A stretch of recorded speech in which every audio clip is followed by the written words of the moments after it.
Hello guys, welcome back to my another new vlog.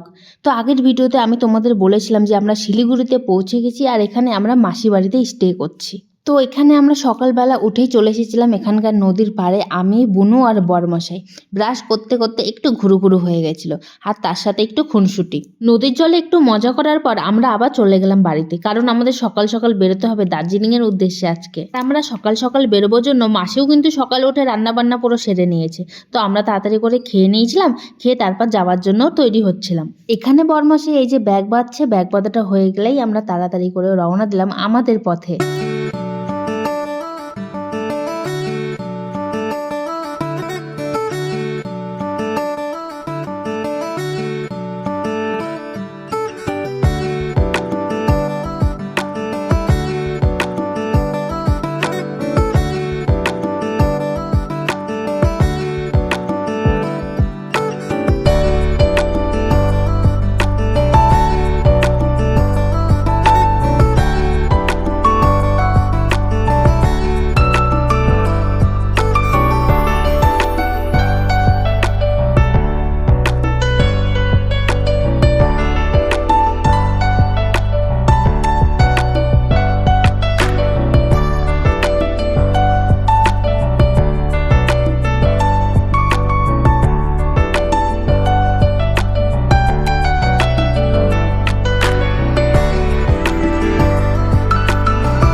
আজকে আমাদের main উদ্দেশ্য দার্জিলিং যাওয়া হলেও আমরা কিন্তু সোজা পথে দার্জিলিংয়ে যাব না।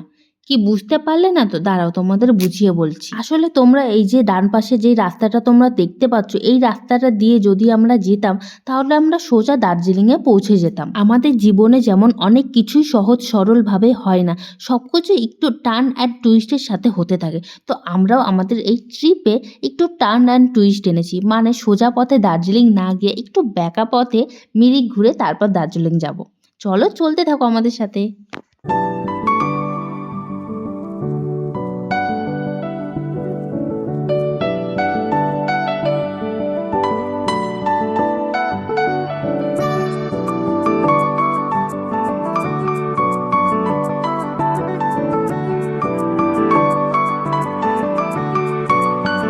এতটা রাস্তা চলার পর গাড়ির ড্রাইভাররা কিন্তু আর গাড়ি চালাতে পারছে না, মানে ওদের এবার এনার্জি দরকার। এনার্জি কোথা দিয়ে আসবে? চা থেকে। তাই একটা চায়ের দোকান দেখে দাঁড়িয়ে পড়লাম।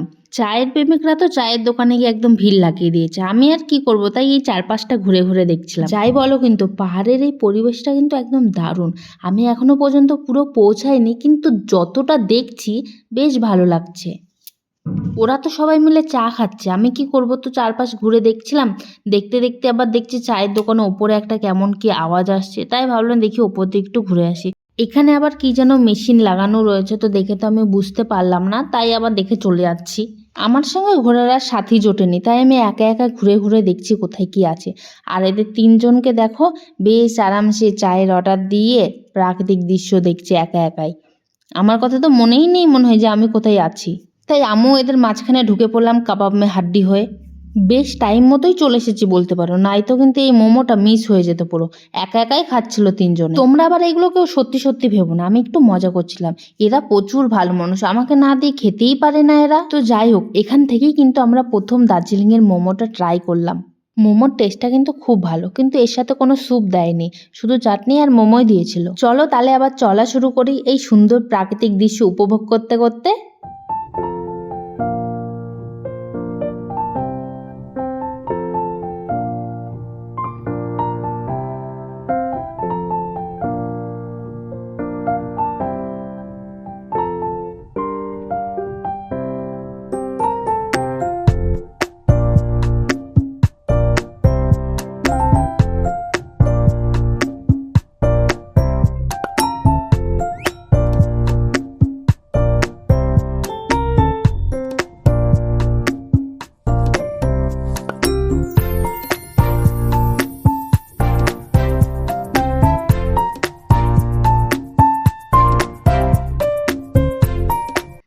এখানে আমরা এবার মিরিক পয়েন্টে পৌঁছে গেছি, তো এখানে আমরা একটু ফটো টটো তুলে নিই। আর এই যে আমার ফটোগ্রাফার একদম ক্যামেরা নিয়ে রেডি, আর আমি তো স্পেশালি বলেই দিয়েছি ফটোগুলো কিন্তু ভালো করে তুলতেই হবে, ভুল ত্রুটি হলে একদম চলবে না। আর ফটোগুলো কিন্তু সত্যিই খুব সুন্দর তুলেছিল। তারপর আমরা আবার এখান থেকেও চলা শুরু করলাম, কারণ অনেক জায়গায় বাকি আছে এখনো দেখার, এক জায়গায় থেমে থাকলে তো হবে না।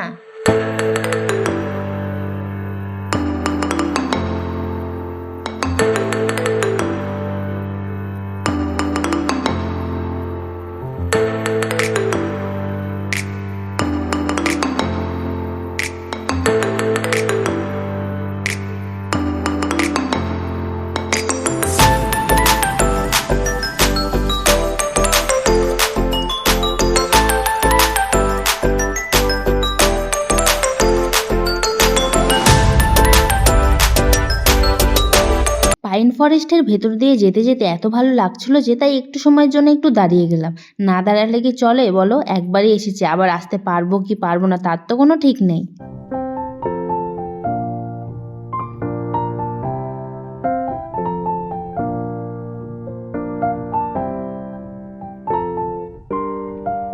এখন আমরা এই যে মিরিক লেক সাইডে পৌঁছে গেছি, এখানে কিন্তু আমরা অনেক মজা করেছি, যেটা আমি তোমাদের পরের ভিডিওতে বলবো।